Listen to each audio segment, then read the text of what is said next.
Hello and welcome to phonesandplans.com.au. I'm your host, Mobile Mojo. Today I'll take you through the top 10 smartphones available in Australia. I've tried to keep a balance across brands, operating systems and budgets, so there's something for everyone in here. At number 10 is Nokia N8, Nokia's flagship phone launched mid last year. The hardware specs are impressive, particularly the 12 megapixel camera with Carl Zeiss optics and xenon flash. But it runs Symbian 3.0, which is a slow and clunky operating system, and that spoils everything that's good about this phone. At number 9, we have LG's Optimus Black. It's slick, it's thin and it's light. But the highlight of this phone is the 4-inch screen with Nova display technology.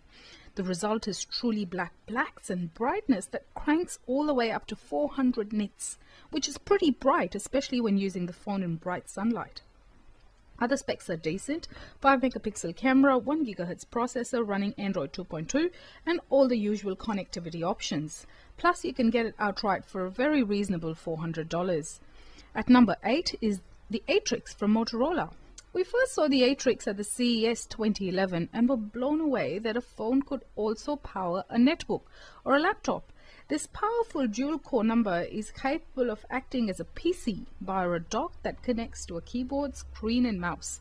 And by the way, it also makes phone calls. HTC's Mozart comes in at number 7. As the name suggests, it's positioned as a multimedia device with virtual surround sound and Zoom integration.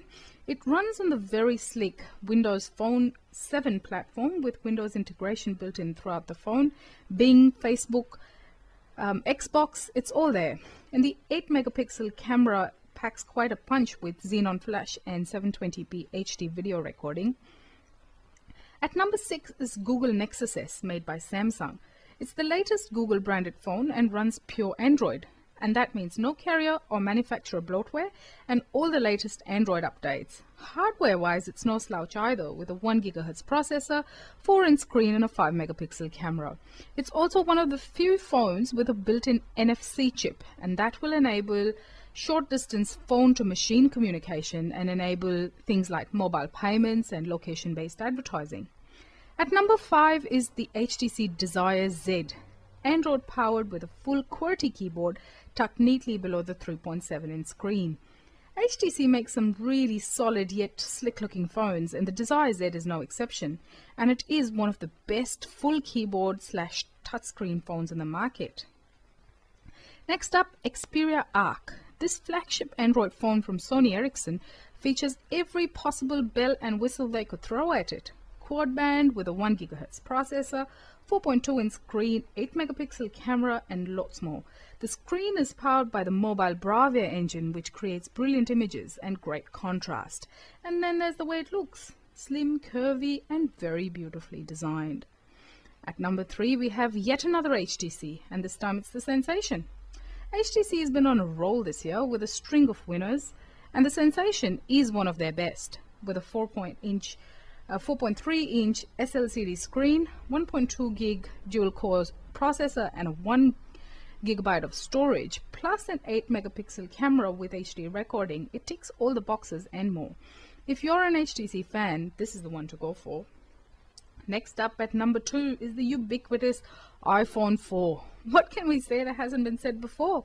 Only that even after a year since launch, it's still going strong in the face of some very serious competition from all things Google and Microsoft and RIM and you name it. The only thing that can dislodge the iPhone as Australia's favorite phone is the iPhone. The reports indicate that in recent months, Android has been taking over iOS as the preferred operating system. But that is probably due to people waiting it out until the iPhone 5 is released, most likely in October.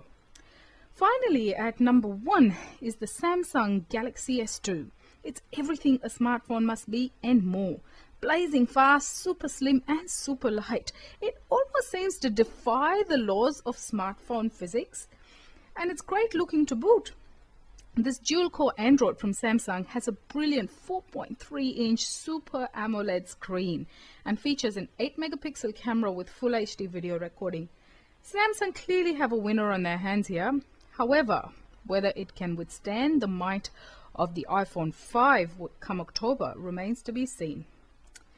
And that brings us to the end of the smartphone lineup in Australia. Visit us at phonesandplans.com.au for more. Thank you and have a great day.